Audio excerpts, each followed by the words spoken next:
Good morning, Joe. It is Good. so lovely to have you with me. Thank you. Good morning, Catherine. Just okay, so to people that are listening to this, Joe is one of my most favorite people in the entire universe, and I'm not exaggerating. We have gone through, I think, some pretty intense times with someone that I deeply love, who is lost in a wilderness at the moment. But Joe is, I think, one of the most grounded, spiritual, not just seekers, but he actually lives his talk. So we all know the expression of talking the talk, but there are very few people that you will ever come across, in my experience, who really live the talk. And Joe is one of them. Oh, wow. So, Joe, thank you. Thank you. Those feelings are mirrored, and uh, yeah, I echo that right back. Thank you, Catherine. So I think your everyone that's listening to this is going to be in for an amazing ride, because we both, Joe and I, practice getting out of the way and being like a divining rod for something that is bigger and wiser and more loving and more peaceful than most of us in our hurried everyday lives can even remotely imagine. Mm. And what we want to do is we're going to do a series of conversations around men, because, and I'm going to be very brief about this, one of the apparently unusual things about me and my clinics and my work is that I've always had a large proportion of men that come to me, and they honor me with their realities. And so I have a real sadness around suicides going up and men being in such trouble, because I think we are beginning to meet women's needs, but I don't think we're really meeting men's.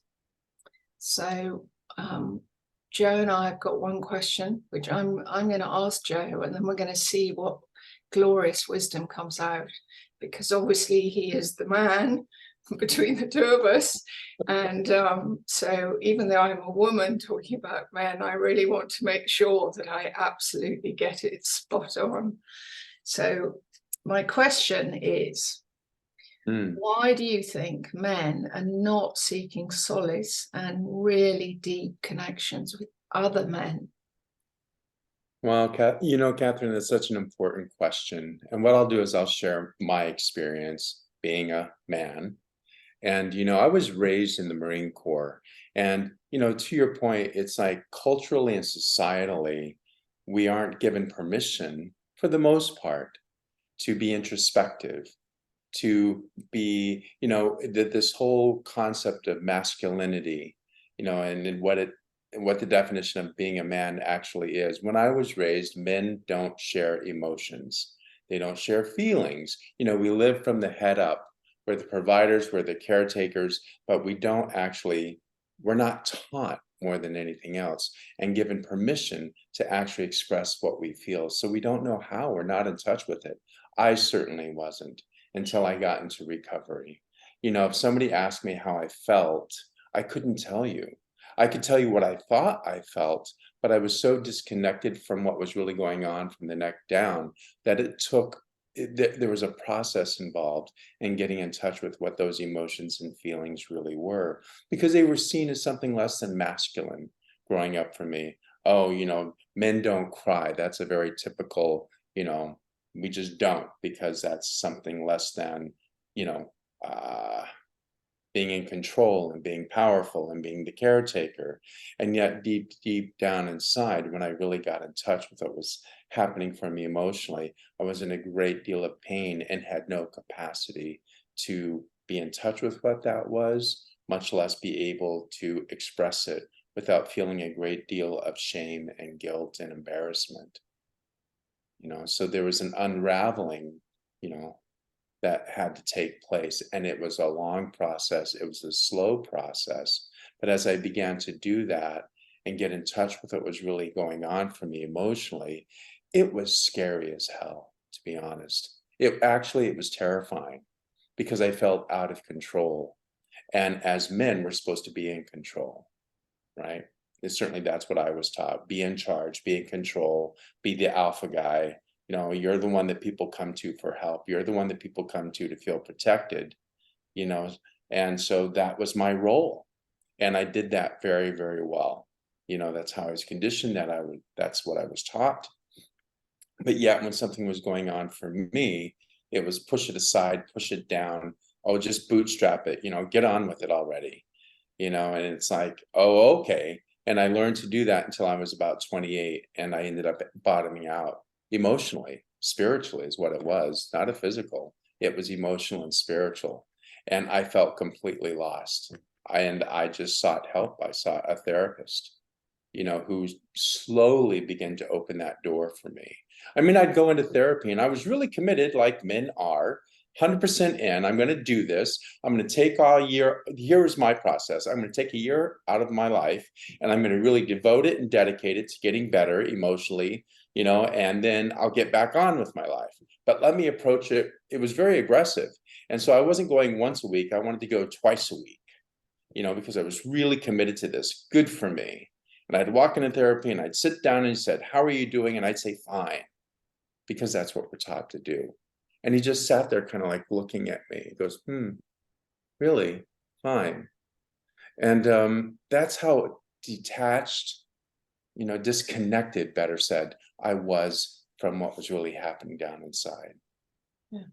And very gently and very lovingly, he began to guide me to get in touch with what my feelings were. And when they would come up, I didn't even know what they were. He gave me a sheet of about 50 different kinds of emotions so I could begin to identify, oh, wait, I think it's that. I think it's that. I think it's that. And this is just like learning all over again to understand what that part of myself was. I just had no clue. I would have been one of those guys, sadly, I was so tightly wound but yet on the outside, it looked really good. Again, I was the go-to guy, but I was in so much pain and I didn't know how to even begin to approach it, that I would have been one of those guys who would have taken his life. And people would have said, "Oh my goodness, he was such a great guy. What happened?" Because I had no capacity to express it, much less ask for help. I think it's grace that allowed me to actually reach out at 28 years old and begin that process. I saw a friend of mine a week ago, and she came and she sat with me, and she needed just to cry. She just needed to have some feelings. And her husband had seen that she was crying, and he went into what I think men feel they need to do, which is what I call fix-it energy, logical fix-it energy. And she was able to say, "Please stop it. I don't need that right now. I need emotional input." And I think after 40 years of working with men, once that, what I call the iceberg, begins to melt, because my experience is that, and please correct me if I'm wrong about this, but the average man that I've seen just needed permission to start allowing that iceberg to melt, because on the surface they look okay and they sound okay and they're keeping their jobs until they're not. And some of them are even now being diagnosed with a sort of mental health issue, or ADHD, or lack of concentration, or whatever it is, but they're still holding things together. But actually, even a diagnosis is not allowing that iceberg of emotional clutter to start melting. So I guess loads of my work is around being able to say to men, if you want the changes that you are talking to me about and you're longing for more connection with your wives, your lovers, your children, you absolutely are going to have to be the warriors that you are and actually face the bravest adventure and journey of your life, which is to go into the iceberg. I call it the iceberg. And when it starts melting, the earth starts shifting within us, and it is scary. Yeah. Do you think that that's so that we need permission from the outside often, because we're stuck in how we've been conditioned? Yeah. Well, I couldn't agree with you more. And it's like in being given permission, it's like, and the person we need the connection with most is ourselves. Yeah. Right. And, much like your book, The Pain Paradox, it's very paradoxical that the pain that we're experiencing, and I think it's true for all of us, there's some unmet need going on deep down inside. And what that is that we are looking for connection. We're looking to belong. We're looking to be human, to own our humanity, the totality of our humanity.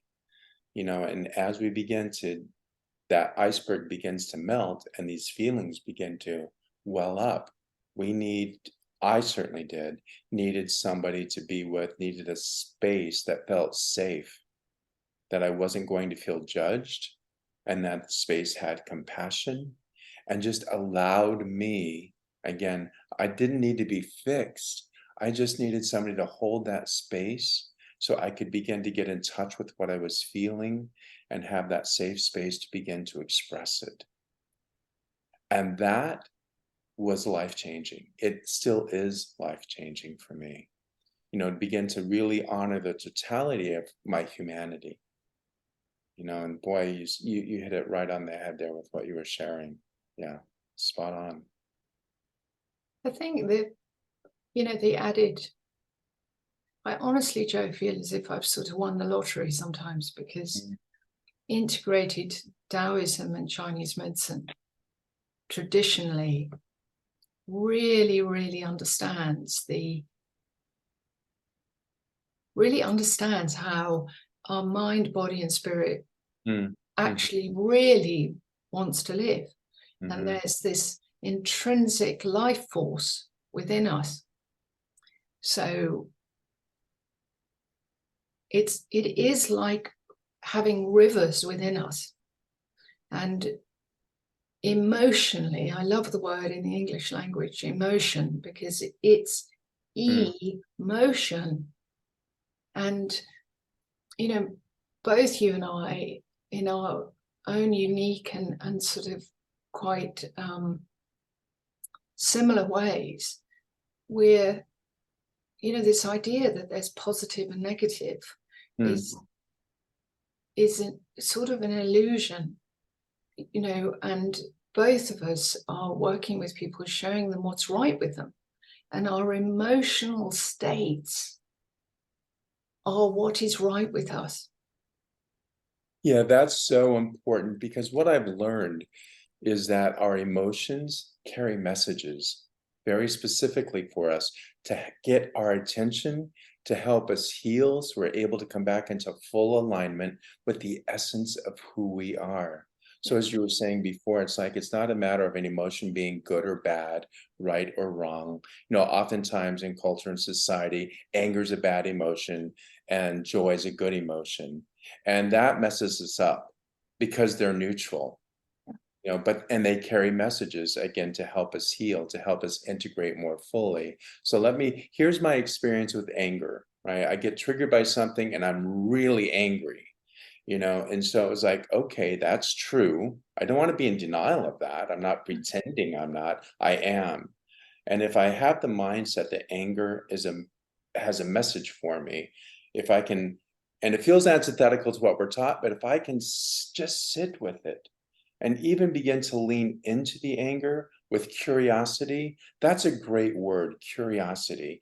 Yeah. Become interested in the emotion, become curious about it. What does it have to teach me? Because the nature of life is to grow and evolve, is to expand and become more. That is our nature.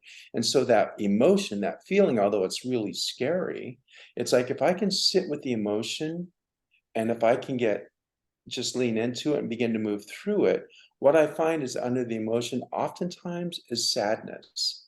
And as a man, I'm not taught that sadness is okay. Yeah. So it's becoming comfortable with being sad.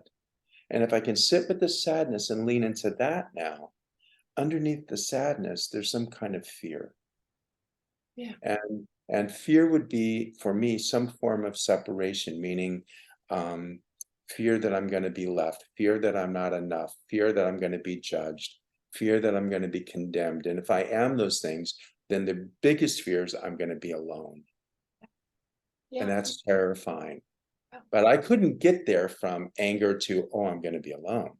But if I allow myself the process of moving through and being genuine and authentic to each emotion, being curious as to what it has to share for me, and if I can get to that fear of abandonment, fear of being alone, and if I now can sit with that feeling of aloneness and allow the essence of, and not judge it and bring compassion to it Yeah. and stay curious with it, what happens is I start to create space for that emotion, that feeling to come up, Yeah. because it feels safe enough. And then the essence, there's a greater message underneath that that's for me, you Yeah. know. So it's like, but that's part of the journey. And these were all tools I had to learn. For you, those of your listeners out there, this is a process that somebody taught me so I could learn how to actually make friends with all of my emotions and begin that process of healing, real healing by being authentic to whatever's going on with me at any given moment. And, fortunately for me, I found teachers who created that safe space, who saw me, who heard me, and in their stillness and in their love, gave me permission to be authentic with whatever was going on. Well, Joe, as you were talking, I've had, I had a father that was able to be very emotionally available, which is Mm, why I think men feel safe and comfortable with me. And both you and I were taught by an amazing man called John James, who mm, brought into the world the grief recovery process. And I remember having the privilege of listening to him and saying, the confusion that we have in the West about men and women mm, is ludicrous, because if you cut a man or you cut a woman, they'll bleed. If you are emotionally unkind to a man or a woman's heart, they will bleed emotionally. mm. Wow. And, some of the stories that I've heard about, and there is no judgment in this, but when a man has not been allowed to feel what it was like to see his baby brother beaten with a belt with a buckle on it, or his mother blackened every Friday night at midnight, or to witness so many horrible things, for a man to grow up not being able to express how overwhelmingly frightening and frustrating. I mean, for most of us, I hope, listening to this, it is possibly unimaginable. But I'm really going to ask for those of you who've not experienced those things, to just stop for a second and use your imagination. And then for those of you who have experienced things like that, if you have not found a safe place to unravel that pain and to be shown that that was what was right with you, then I really beseech you to do that for yourself, because those wounds are like huge boulders in our life force. It's like Joe and I have gone for a walk and we've seen this beautiful river, and for whatever reasons we've just picked up, we've been given extraordinary power, and we picked up a huge boulder and we've just thrown it in the river. Now, if we went back 6 months later or years later, if that boulder hadn't been removed, there would be flotsam, jetsam, all sorts of rubbish, and the flow would have been constantly backing up, backing up. Now, that happens in our bodies. And a lot of these diseases that we are suffering from actually do have a vast element of emotional backup. Yeah, you know, to your point very specifically, at 42 years of age, you know, I ended up going into the hospital under dire circumstances, needing a heart transplant because my energy had backed up. Though I had an awareness of emotions at that time, and I was certainly more aware than I had ever been, but my capacity to continue to sit with them and go deeper and do the work I needed to do was minimal at best. And that's okay, because that's where I was. And what I've learned through that experience, and looking back, I can connect the dot. And it was a great experience because it was like my heart, I had a severe cardiomyopathy. And ironically, my heart was twice its normal size. And so it was barely pushing the blood through my entire body. My ejection fraction was in the teens, which is like the doctor had said, had I not come in that day, I would have probably have passed in my sleep that night. Right. And the reason my heart was twice its size, when I look back on it, is because I was giving my life force out to other people. I was very codependent. You know, let me come in, step in, take care of you, fix you, be the guy. Because underneath all of that, there was a sense of my worth is only predicated upon what I could do for you, because I didn't have a strong sense of my own beingness, my own self-worthiness, you know. And as such, the universe, and this is going to sound again very paradoxical, the universe was kind enough and it said, boy, we're really going to have to get Joe's attention. We want him to be freed from all of that. And so it's like, but he's pretty stubborn, and I get it. He was raised by a Marine, you know, he just like keeps trudging along and trying to make it happen. And then so it's like, let's get his attention this way.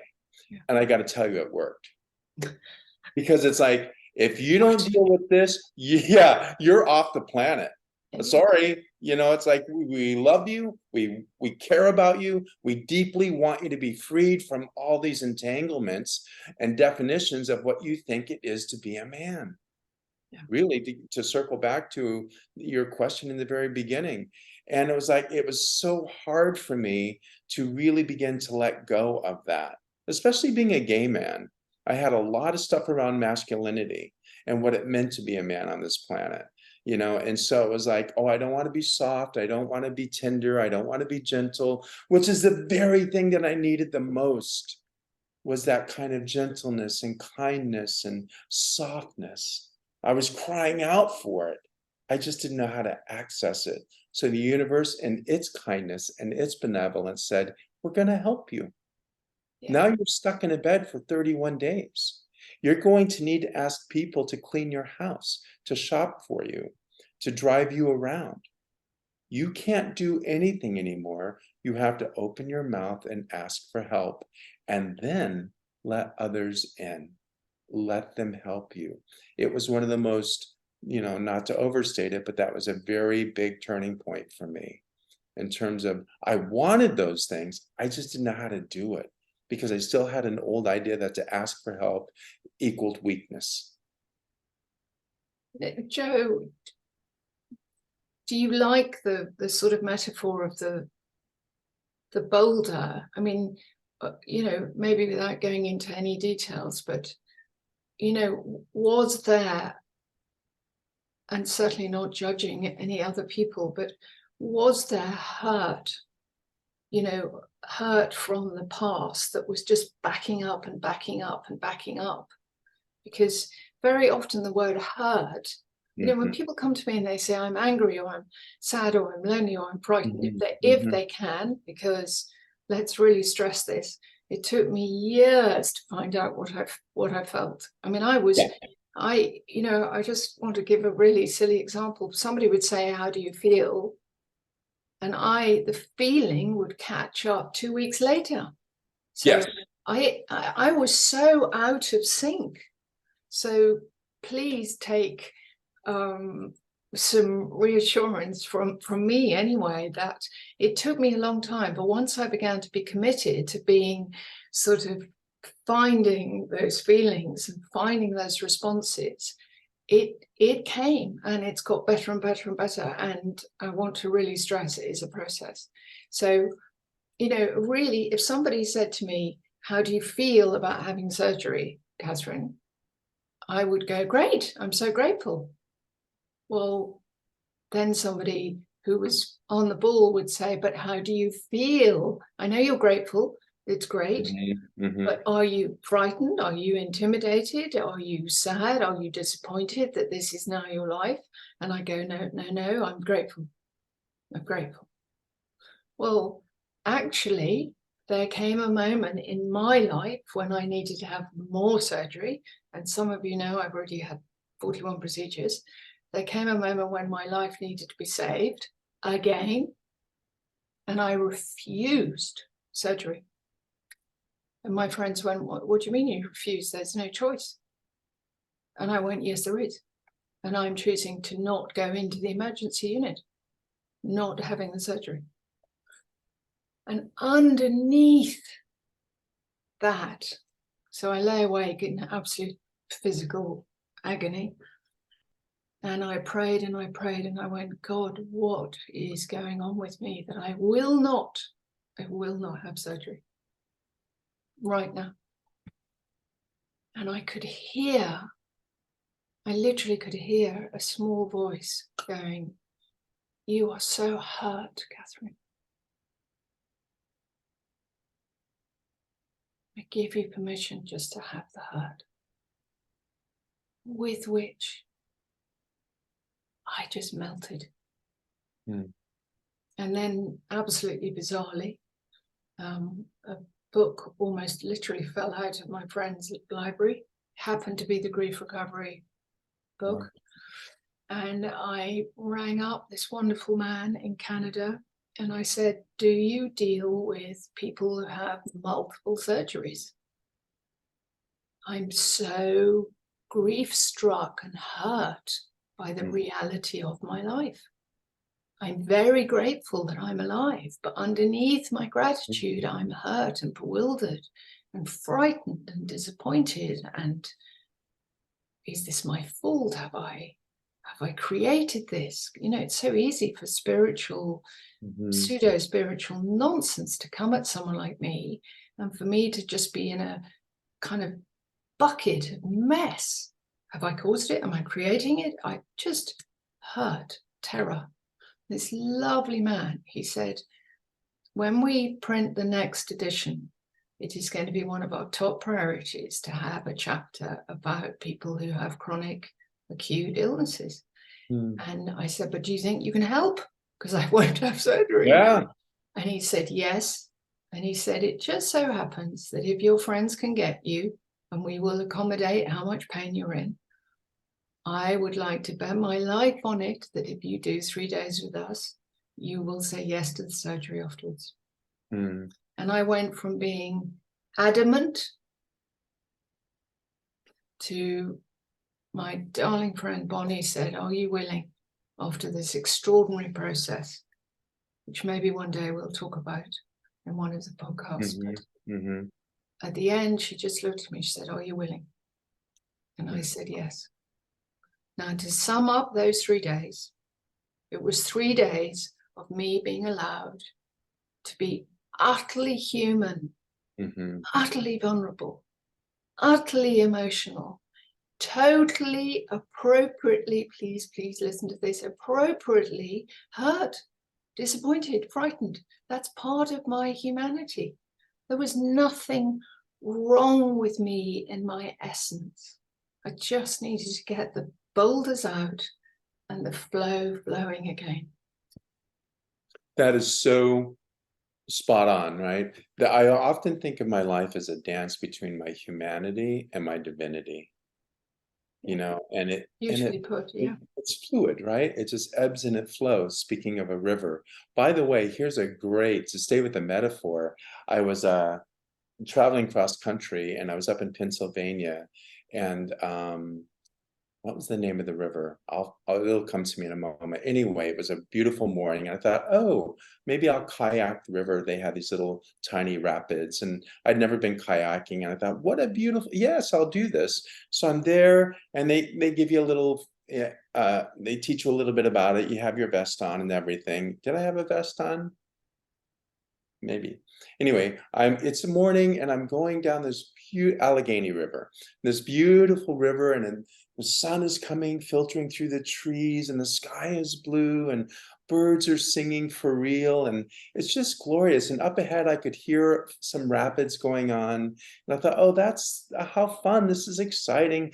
This is going to be my new hobby. I want to do this rest of my life around the world. So as I get closer to the rapids, and they start going a little faster, oh, this is fun, and it gets a little bigger, a little stronger, a little stronger. I end up falling out of the kayak, and I start heading towards this huge boulder. And I don't know if you know this, but when a river hits up against the boulder, it creates what they call this backwash. And one of the number one things they tell you not to do is don't get into the backwash of a boulder. No matter what, steer away from it. Doesn't it take you down? Well, that's just what happened. So it did. I ended up hitting that. It took me in. I'm tumbling. And then it's like, I thought, oh my God. And I'm struggling. And I'm a pretty big guy. And I'm pretty strong. And I'm struggling to get out. And I'm exhausted. I can't do it. And I thought, I'm going to die here. Like, for real. It's like, this is it. And I just stopped the struggle. I gave up. I surrendered. Paradoxically, my body popped up, moved around the boulder, and made itself to shore. I just floated to shore. And that metaphor it's not only, actually, it's not a metaphor.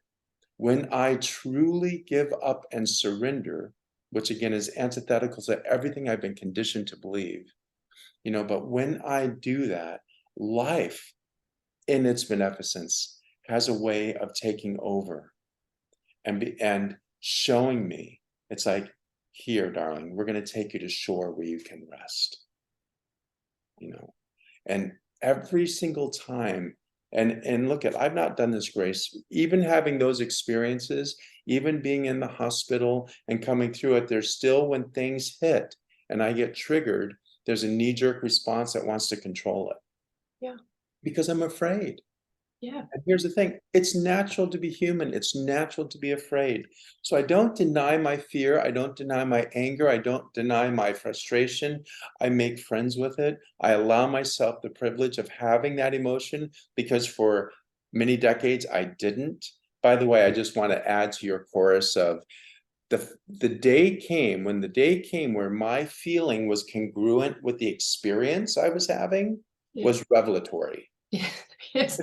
So I so get that. It's like, that was such a huge, it's like, oh my God, I know what I'm really feeling in the moment that it's happening. That was huge for me. So when you shared that, I went, oh my gosh, got it, totally get it.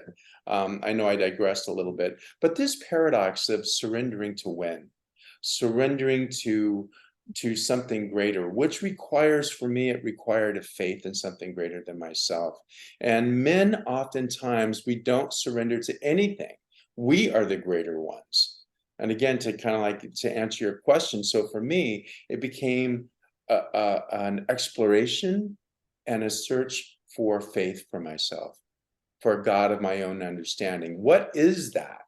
Yeah. You know, and so that was like done in tandem with learning what feelings and emotions are, the exploration of there's this God that I was raised with that just didn't work for me. I just didn't, I couldn't buy into it. I didn't agree with it. So it's like when I got into real recovery, I was given permission to begin to explore a higher power of my own understanding. And that really opened the door for me to begin to learn the essence of who I am spiritually. Because as you said in the beginning, there's an there's a spiritual, emotional, and physical, right? It's threefold, right? But they're all interconnected. And if one is out of balance, I'm going to be out of balance. So to begin to have an awareness and a consciousness around what's happening physically, what's happening emotionally, and what's happening spiritually, and to be a good steward of myself in those three areas, which begins to allow me to live a life of real liberation and freedom from the influences that I took on as a young child, from society and culture and religion and familial, and begin to explore for myself, what is my truth? That beautiful quote from Shakespeare, "To thine own self be true." Yeah. That's actually on a coin in recovery. And when I was new to all of this work, that's a lovely, of course, thine own self be true. It was all heady, right? Decades later, I looked at that and I went, oh my God, that's it, for real. Not the truth of what I've been taught, not the truth of other people, not the truth of a partner. What is my truth? And to get in touch with that, and then to find the courage to actually live it, which means I have to trust that there is a power greater than myself, that I am a part of, not separate from, that knows exactly what I need when I need it. But it requires that I get in touch emotionally and spiritually and physically and be still enough, like you did when you said you heard that voice. No operation for me. No, I'm in gratitude. And then there was something else underneath that. But because you honored that for yourself, you were able to get down to what else was going on and then take that step, which led you to our friend there in Canada. And then you were able to, not in your head, but wholeheartedly, that's a good word, with your beingness saying, yes, I can receive the operation. A very different, because now you're in harmony with what was being offered, in totality. This is such a big conversation we're having, but it's